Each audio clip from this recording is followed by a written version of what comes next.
4,600 yards, 2.61 miles, a distance at which a man becomes invisible, a tank becomes a smudge of shadow against winter Earth, and the very idea of precision fire transforms into mathematical absurdity.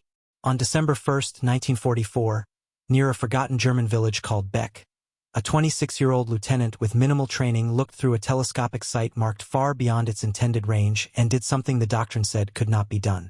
He destroyed a Panther tank at a distance that rewrote the assumptions of armored warfare. This is the story of the second-longest tank kill in history, a moment so improbable that it has barely survived in memory, achieved by a man who had no business attempting it and every reason to fail. The morning arrived cold and still, the kind of December day that turns breath to vapor and makes metal surfaces painful to touch. Lieutenant Alfred Rose had been assigned to his M36 Jackson tank destroyer for less than 2 weeks. The vehicle itself was new to the European theater, rushed into production after months of brutal lessons about the inadequacy of American armor against German heavy tanks.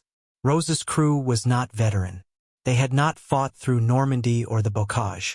They represented the constant churn of replacement personnel that kept armored units functional but never quite whole. Men learning their trade in conditions where mistakes were measured in burning hulls and broken bodies.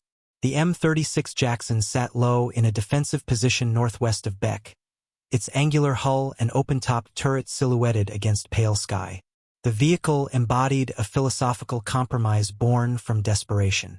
American doctrine had separated tank destroyers from tanks themselves, creating a force designed to maneuver rapidly, ambush enemy armor, and withdraw before counterattack. The M36 mounted a 90mm gun, the most powerful anti-tank weapon yet fielded by American forces in significant numbers, capable of penetrating armor that had shrugged off earlier 75mm and 76mm rounds. But the vehicle paid for that firepower in protection. Its turret remained open to the elements, offering minimal overhead cover. Crews fought exposed to weather, artillery fragments, and small arms fire. The armor on the hull could defeat rifle rounds and shell splinters but offered no illusions against dedicated anti-tank weapons or enemy tank guns. Rose had trained on the 76mm gun mounted in Sherman tanks. The 90mm represented a different weapon entirely, longer and heavier, with ballistics that extended effective range but demanded recalibration of instinct and muscle memory. The M76F telescopic sight mounted in the gunner's position offered magnification and precision beyond earlier sights, with range markings extending to distances most gunners never attempted. Doctrine emphasized engagement ranges between 800 and 1,500 yards, distances at which the gun's flat trajectory and punch could achieve reliable kills, while the tank destroyer retained options for movement and escape. Beyond 2,000 yards, precision degraded rapidly. Wind became a variable impossible to calculate with battlefield instruments. Minute errors in range estimation translated into misses measured in yards. The projectile's time of flight extended to seconds, allowing a moving target to travel far enough that leading the shot transformed into guesswork. Rose understood these limitations intellectually. He had attended the abbreviated training courses that tried to compress knowledge into men before sending them forward. But intellectual understanding and visceral competence remained separated by experience he did not possess. He had fired the 90mm gun on a range under controlled conditions. He had never fired it in combat. He had never felt the violent recoil through his shoulder, heard the deafening crack inside the turret's confined space, smelled the acrid chemical burn of propellant, and then waited through the terrible seconds to see if his calculations had intersected with an enemy vehicle trying very hard to kill him first. The terrain around Beck offered what battlefield analysts would call good observation and fields of fire. The village sat in low ground, surrounded by gentle slopes and agricultural fields, stripped bare by winter. Roads connected Beck to other small settlements, narrow ribbons of packed earth that carried military traffic because paved highways remained limited and heavily contested. The German army in December 1944 was retreating, but retreating did not mean defeated. Units withdrew in stages, covering each other, making Allied advances pay in blood and time. The Panther tank represented the backbone of this defense, a vehicle that had terrified Allied tankers since its introduction in 1943. The Panther mounted a long-barreled 75mm gun that could penetrate the frontal armor of any American or British tank at standard combat ranges. Its frontal armor measured thick enough to defeat most Allied anti-tank weapons except at close range or from favorable angles. German crews had learned to use terrain, to position their vehicles hull down where only the turret showed, to engage at distances where their superior optics and gun performance created lopsided exchanges. American tankers had died in appalling numbers trying to close distance against Panthers, hoping to achieve flank shots or overwhelm German positions through numerical superiority. The M36 Jackson existed because that equation had become unacceptable. Rose saw the Panther through his telescopic sight sometime in mid-morning. The exact time was never recorded. Clocks mattered little in defensive positions where hours blurred into vigilance punctuated by sudden violence. The German tank appeared on a road running roughly perpendicular to Rose's position, moving from left to right at a steady pace that suggested either confidence or ignorance of observation. At 4,600 yards, the Panther measured perhaps 8 inches tall in Rose's sight, a gray-green shape barely distinguishable from the winter landscape, identifiable mainly by movement. The human eye struggles at such distances. Details vanish. The Panther's distinctive gun mantlet, the arrangement of road wheels, the stowage bins and track guards that marked it as different from a Tiger or Panzer IV, all collapsed into abstraction. Rose could not see the men inside. He could not see their faces or the small human movements that betray fear or fatigue. They existed only as a geometric problem, a target moving at an estimated speed across an estimated range with an estimated trajectory. Rose made a decision that violated common sense but obeyed a deeper logic. He would attempt the shot. The distance exceeded anything attempted in training, exceeded anything recommended by doctrine, exceeded the distance at which most gunners would even bother to traverse their turret. But the Panther was there, exposed, moving across open ground without apparent awareness of observation. The opportunity might not repeat. Failing to attempt the shot meant allowing an enemy heavy tank to continue operating, to potentially engage American forces later under less favorable conditions, to kill men who trusted that every opportunity to destroy German armor would be taken. The M36 commander, whose name has faded from surviving records, gave permission. Tank destroyers operated with flexible command structures that trusted junior leaders to make rapid decisions. The loader, positioned to Rose's left in the cramped turret, began preparing ammunition. The 90mm rounds measured 3 feet long and weighed 24 pounds. Each type of ammunition served different purposes. Armor-piercing rounds used kinetic energy to punch through steel plate. High-explosive rounds fragmented against softer targets. Rose selected armor-piercing, the M82 shot, a solid projectile with a ballistic cap designed to maintain velocity over distance and prevent deflection on impact with sloped armor. The physics of the shot demanded calculations that Rose could not make with precision. The 90mm gun fired its armor-piercing projectile at roughly 2,800 feet per second at the muzzle. Velocity degraded over distance as air resistance bled energy. At 4,600 yards, nearly 14,000 feet, the projectile would arrive traveling perhaps half its initial speed, having described an arc through the air because gravity pulled it constantly downward. The telescopic sight's reticle included markings for range estimation and holdover, but those markings assumed engagement distances measured in hundreds of yards, not thousands. Rose would need to aim high, compensating for bullet drop that exceeded anything the sight was designed to accommodate. He would need to lead the target, aiming ahead of the Panther's movement so that projectile and tank intersected seconds later. He would need to account for wind, though estimating wind at a distance exceeds human perception without instruments. Rose fired a ranging shot. The gun recoiled violently, the turret filled with noise and smoke. The spent casing ejected and clanged against the turret floor. The loader immediately began preparing another round, moving with practiced efficiency despite inexperience, because the loading drill had been rehearsed until it became automatic. Rose watched through his sight, trying to observe the impact. At 4,600 yards, seeing where a projectile strikes approaches impossibility. There is no tracer bright enough. The impact raises dust or fragments earth, but by the time light travels from impact point to observer, the reference for correction has faded. Rose adjusted. The adjustment relied on intuition more than observation, on a sense of where the round must have gone based on how the shot felt, on minute changes in elevation and lead that existed more in muscle memory than conscious thought. He fired again. The second shot missed. The Panther continued moving, apparently unaware that someone was shooting at it from a distance so extreme that the sound of the gun might not even carry clearly across the intervening space. Rose adjusted again. The third round loaded, the breech closed with mechanical precision, the gun ready. Rose breathed, trying to calm his heart rate, trying to achieve the physical stillness that permits accuracy. Adrenaline works against precision.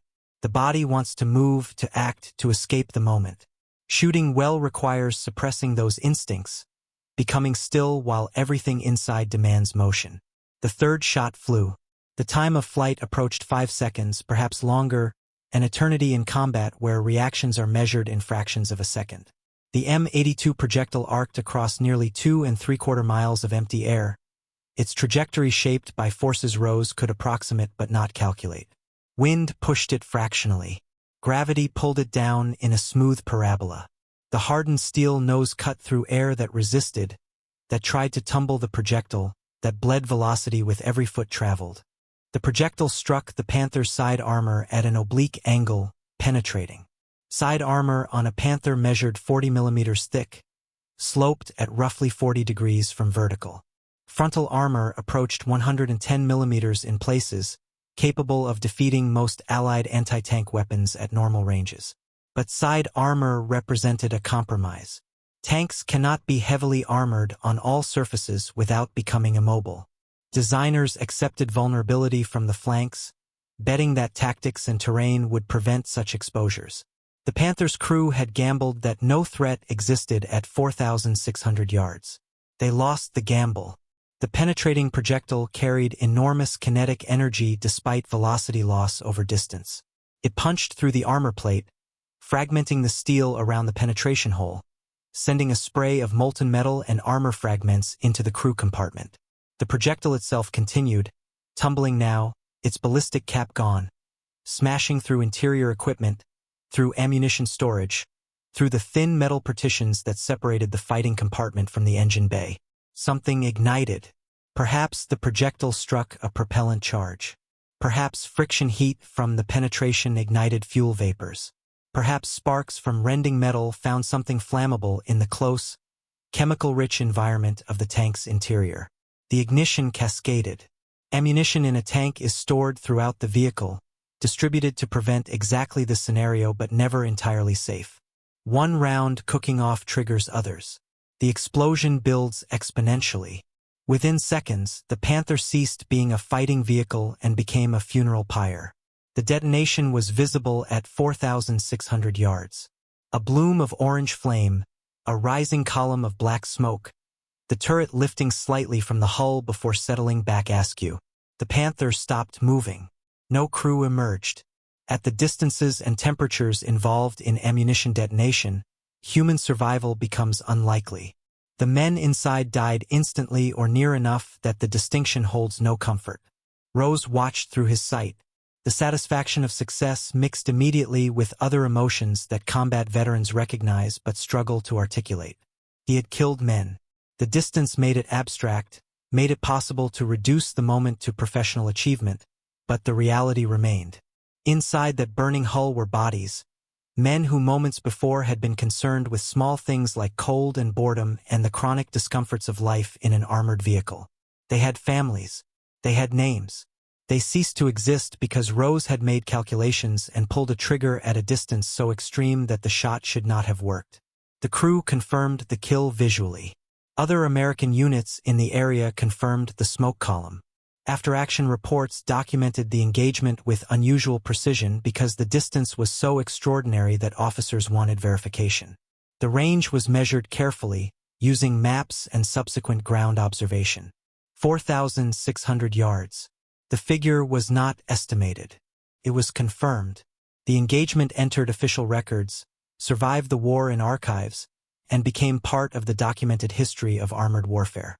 The context of December 1944 explains why this moment mattered beyond the death of one Panther tank. The Battle of the Bulge would begin 2 weeks later, Germany's final major offensive in the West, an operation that would throw American forces into crisis and demonstrate that the Wehrmacht retained lethal capability despite months of retreat. The M36 Jackson represented America's answer to German armor superiority, a vehicle that finally mounted a gun capable of fighting Panthers and Tigers on more equal terms. But equality in equipment did not guarantee equality in outcomes. German crews retained superior training and experience. German tanks retained superior optics and fire control. American tank destroyers won engagements through numbers, through tactical flexibility, through the overwhelming material superiority that let American forces replace losses faster than Germany could inflict them. Rose's shot was not typical. It did not represent how tank combat actually occurred in late 1944. Most engagements happened at ranges measured in hundreds of yards, not thousands. Most kills came from ambush, from achieving positional advantage, from massing fire from multiple vehicles. The close-range, brutal nature of armored combat in European terrain meant that technical precision mattered less than tactical position and numerical advantage. A Sherman or M36 that achieved a flank shot at 300 yards could kill a Panther reliably. A Panther engaging at 1,500 yards could kill American armor with near impunity if positioned well. What made Rose's shot exceptional was the convergence of factors that almost never aligned.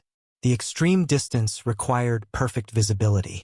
Weather in December 1944 was notoriously poor, with fog, rain, and snow limiting observation to yards rather than miles. The shot required open terrain free of obstacles. No trees or buildings or terrain folds that would block line of sight. It required the target to expose itself on predictable trajectory, moving steadily without evasive action. It required time to fire multiple ranging shots without counterfire or withdrawal. It required a gunner willing to attempt the impossible and a commander willing to permit the attempt. The shot also required the M36 Jackson specifically. Earlier American tank destroyers mounted 75mm or 76mm guns that could not achieve the velocity and energy retention necessary for penetration at such range. The M10 Wolverine, predecessor to the M36, carried a 3-inch gun effective against medium tanks at normal ranges but inadequate against heavy armor at any distance. The M18 Hellcat mounted a 76mm gun in a fast, light chassis optimized for maneuver rather than firepower.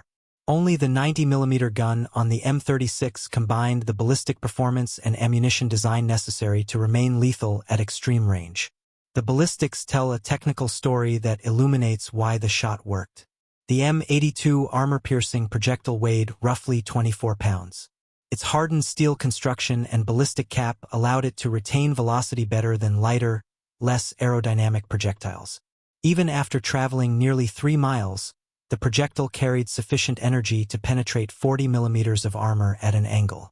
Calculations suggest the projectile struck with perhaps 800 to 1,000 feet per second of velocity, less than half its muzzle velocity but still capable of defeating the side armor that German designers had compromised to keep the Panther mobile. The penetration mechanism involved complex physics that crews understood only empirically. The projectile's hardened nose concentrated force onto a small area, creating stresses that exceeded the armor plate's structural limits. The plate failed, fracturing around the penetration point. The projectile punched through, carrying fragments of armor with it. The sudden entry of high-velocity steel and metal fragments into the crew compartment created catastrophic conditions. Everything inside a tank exists in tightly packed proximity. Men, ammunition, fuel, hydraulics, electronics, optics, all occupy the same small volume. A penetrating hit rarely kills through the projectile alone. It kills through the cascade of secondary effects, through fire and explosion and the violent redistribution of metal at speeds that shred human tissue. Rose could not have calculated these effects in the moment.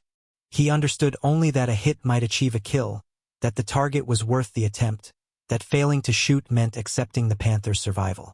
The decision to fire represented a kind of educated desperation, an acceptance that improbable success was preferable to certain inaction. The after-action report that documented the kill circulated through channels that assessed tactical lessons. Analysts noted the extreme range. They noted the terrain conditions that permitted the engagement. They noted that the M36 90mm gun, had achieved a kill at a distance previously thought impossible for mobile anti-tank weapons. But the report also noted that such engagements were not reproducible as doctrine. Training could not prepare crews for shots that required conditions unlikely to repeat. The shot entered record as an exceptional event, studied briefly and then filed among thousands of other combat reports that documented the daily mathematics of attrition warfare. Rose survived the war. His subsequent service remains poorly documented, a consequence of how military records prioritized information differently for different ranks and specialties. He returned to civilian life, like millions of other veterans, carrying memories that did not translate well into peacetime conversation. The shot at 4,600 yards was not the kind of story that plays well at dinner parties or family gatherings. It required too much context, too much technical explanation, too much acknowledgement of the act's core reality. Rose had killed men at a distance so extreme that they never knew he existed until the projectile arrived. There is skill in that and professionalism, and a kind of impersonal effectiveness that modern warfare demands. There is also a moral weight that does not diminish with distance. The historical record places Rose's shot as the second longest confirmed tank versus tank kill.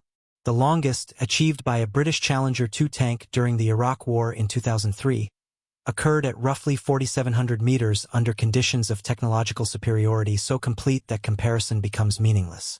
Modern tanks use computerized fire control, laser rangefinding, thermal optics, and ammunition with performance characteristics that World War II crews could not imagine.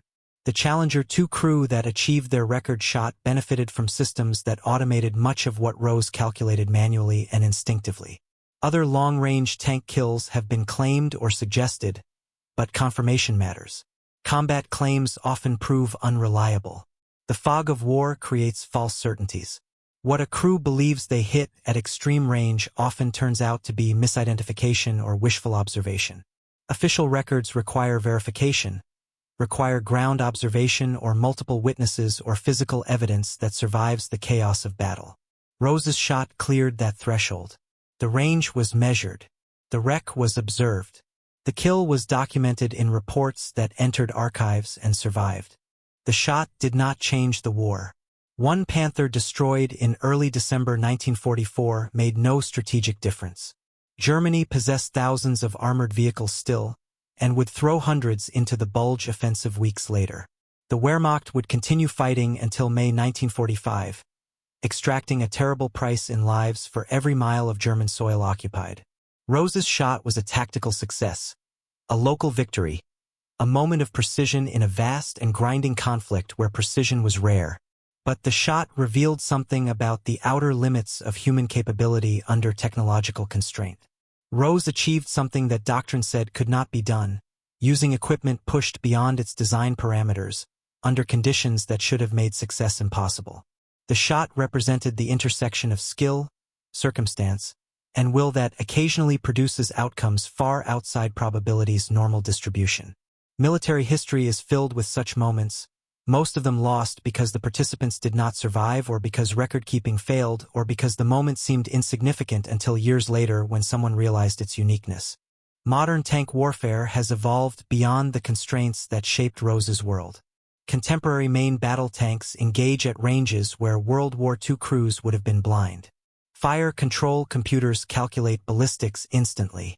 Stabilization systems allow accurate fire while moving at speed. Ammunition includes guided projectiles that correct their trajectory in flight. The human role has shifted from calculation to decision, from physical skill to system management. A modern tank crew could achieve Rose's shot with relative ease, using tools that eliminate most of the variables he solved through intuition and experience.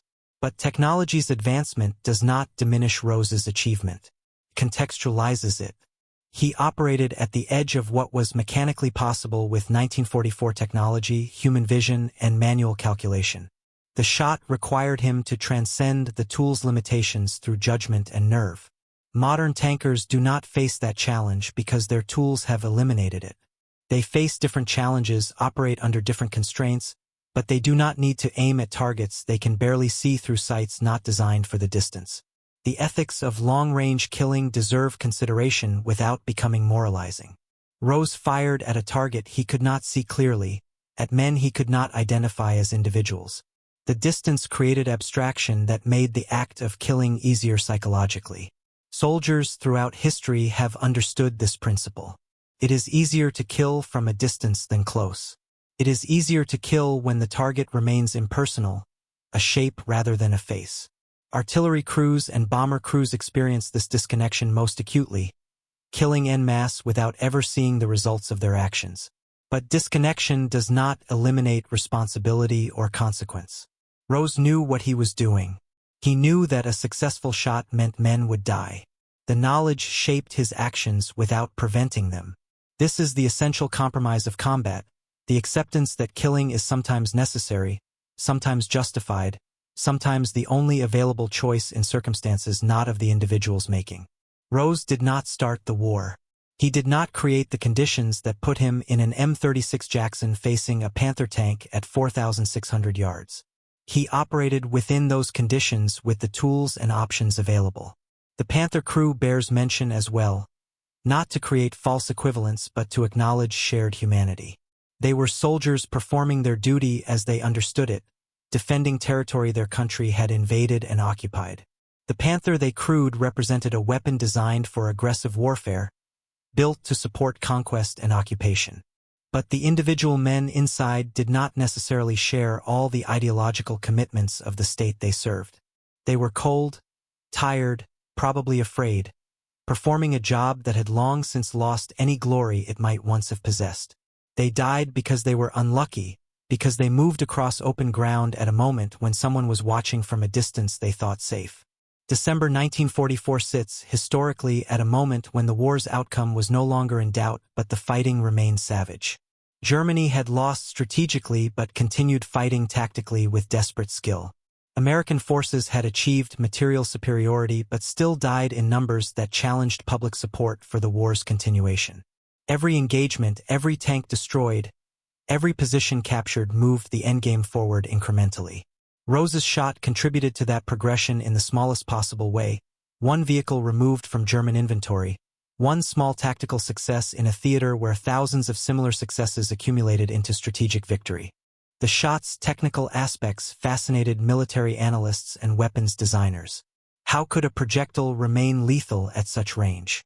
What did this reveal about the 90mm gun's performance envelope? Could doctrine be modified to incorporate extreme-range engagements as standard practice? The answers were complex. The gun could achieve kills at extreme range under perfect conditions, but perfect conditions were rare. Training crews to attempt such shots diverted resources from more practical training. The M36 remained most effective as a mobile ambush weapon, using terrain and maneuver to achieve shorter-range shots under favorable circumstances. Post-war analysis of the M36 Jackson service record showed that most kills occurred at ranges between 800 and 1,500 yards, exactly as doctrine predicted. The vehicle served effectively through the war's final months, providing American armored forces with a weapon that could finally challenge German heavy tanks on more equal terms. But equality came from tactical employment, from numbers and coordination, from the flexibility to mass fire from multiple vehicles rather than relying on single-vehicle precision at extreme range.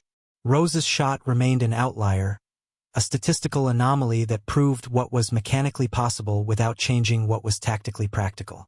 The shot survived in memory because it was exceptional, because it pushed boundaries, because it represented the rare convergence of skill and circumstance that produces moments worth remembering. The human dimension persists. Rose was 26 years old, young enough to still feel invincible in some buried part of his consciousness, old enough to understand mortality in ways that adolescents cannot. He had lived through the Depression, had seen his country's economic collapse and recovery, had volunteered or been drafted into a conflict that reshaped global politics. He served in an army that was learning as it fought, that had entered the war unprepared and had adapted through painful losses and hard-earned experience. The men in the Panther were likely similar in age, products of a different culture and political system but sharing the universal experience of young men in war. They had seen their country's fortunes decline, had watched the front lines contract, had understood that defeat was approaching even if official propaganda denied it. They fought on because they were soldiers, because stopping meant courts-martial or execution, because the momentum of war carries men forward even when belief in victory has died. The moment of intersection erased these complexities.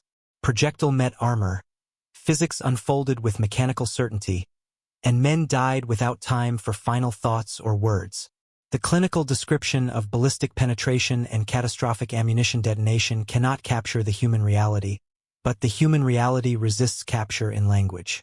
Some experiences exceed description, exist only as memory for those who survive and mystery for those who try to understand from outside. The archives that preserve Rose's shot contain thousands of similar reports, each documenting engagements that seemed significant to participants and routine to history. Tanks destroyed, positions captured, casualties inflicted and suffered, all reduced to numbers and grid coordinates and brief narrative summaries written by officers who saw too much to remember individually. Rose's shot survived because someone noted the extreme range, because the documentation was precise enough to verify, because the shot was exceptional enough to merit special mention. Most combat veterans have stories that approach or exceed Rose's in individual drama or significance. Most of those stories are lost, either because the veteran chose not to share them or because they died without documentation or because the stories seemed unbelievable without verification. Military history is sparse and incomplete, built from the small fraction of events that someone bothered to write down and that archives bothered to preserve. The shot at 4,600 yards represents a moment when documentation and event aligned, when the exceptional got recorded, when history can point to a specific place and time and individual and say with confidence that this happened. The shot serves as synecdoche for countless undocumented moments, for all the times soldiers achieved improbable successes under impossible conditions, for the human capacity to exceed expectations when circumstances demand it. Rose's life after the war remains largely private. He did not seek publicity for his achievement. He did not write memoirs or give interviews that entered public record. He returned to civilian life and disappeared into the great mass of veterans who carried their experiences quietly, who preferred integration over distinction, who saw their wartime service as duty performed rather than heroism requiring recognition. This reticence was common among the generation that fought World War II, men and women who had seen enough of war to understand that public celebration often misses the reality, that the dead deserve remembering more than the living deserve praise. The shot's place in history books and military analysis remains minor. It appears in specialized discussions of long-range tank gunnery, in examinations of the M36 service record, in broader studies of American armored warfare in Europe. It does not feature in popular histories or documentaries. It lacks the dramatic narrative elements that make battles memorable to general audiences. There was no desperate last stand, no heroic sacrifice, no turning point that changed strategic outcomes. There was just a young lieutenant doing his job under extraordinary circumstances, achieving something remarkable through skill and luck, and surviving to return home. The technical achievement endures because it was documented and verified. The M36 Jackson mounting a 90mm gun could achieve lethal hits at 4,600 yards against side armor under perfect conditions. This knowledge informed subsequent weapon design and doctrine development, contributed to the slow accumulation of understanding that shapes military technology. But the human achievement remains more elusive, harder to quantify, resistant to the kinds of analysis that evaluate weapons and tactics. Rose made decisions under pressure with incomplete information and achieved success that should not have been possible. That sentence contains the essence of combat throughout history, the requirement that individuals perform while exhausted and afraid, that they make calculations that should take hours and seconds, that they exceed their training and preparation through some combination of instinct and will. These moments happen constantly in war and vanish constantly from record, leaving only the occasional documented exception like Rose's shot to prove that such moments occur. The distance matters symbolically as well as literally. 4,600 yards represents a gulf not just of space but of experience, the separation between comfortable observation and lethal action. In modern terms, 2.5 miles is nothing. People commute farther daily without thought. But in terms of direct human violence, in terms of one individual killing another through personal skill and action, the distance approaches the limits of what is mechanically possible without guided munitions or computational assistance. Rose stood at the end of one technological era and the beginning of another. The tools he used represented the culmination of mechanical fire control, the finest expression of what could be achieved through optical sights and manual calculation. Within a generation, those tools would become obsolete, replaced by systems that automated what Rose did manually. But in December 1944, on that cold morning near Beck, the tools available were the tools he used, and they were enough. The Panther burns in memory as it burned on that road, a monument to the margins of probability where skill and circumstance intersect. The shot that destroyed it enters history as evidence that the margins exist, that soldiers occasionally achieve the impossible, that documentation sometimes captures these moments before they fade. Most of the war's violence vanished without record, absorbed into the general accounting of destruction and death. Rose's shot survived because someone cared enough to write it down, because officers recognized its exceptionality, because the record entered archives that preserved it. Understanding why this matters requires acknowledging that most combat remains utterly ordinary in its horror. Men kill each other at close range with common weapons in circumstances of terror and confusion. The arithmetic of battle counts bodies and destroyed equipment without drama or distinction. Tactical successes accumulate into operational victories that accumulate into strategic outcomes. Individual moments rarely rise above the aggregate. When they do, when a shot stands out as exceptional, the documentation serves not just to record achievement but to preserve evidence of human capability at its edge. Rose's shot was not the longest tank kill in history, but it was the longest achieved under World War II conditions with World War II technology. Later records, achieved with computerized fire control and modern ammunition, exist in a different context. They demonstrate technological capability more than human skill. Rose's shot demonstrates what a skilled human could achieve with the tools of his time, which remains a different and perhaps more meaningful measure of ability. The story ends not with Rose's shot but with the recognition that stories like his almost disappear entirely. Archives preserve only fragments. Memory fails. Veterans die. The physical evidence of combat rusts and weathers and eventually vanishes. What remains exists in documents that few people read, in specialized histories that few people seek. The shot at 4,600 yards survived because enough documentation existed and because the shot was exceptional enough that people looking for exceptional moments could find it. This preservation matters because it proves that exceptional moments occur, that individuals matter in aggregate systems, that skill and nerve and judgment still produce outcomes that pure probability suggests should fail.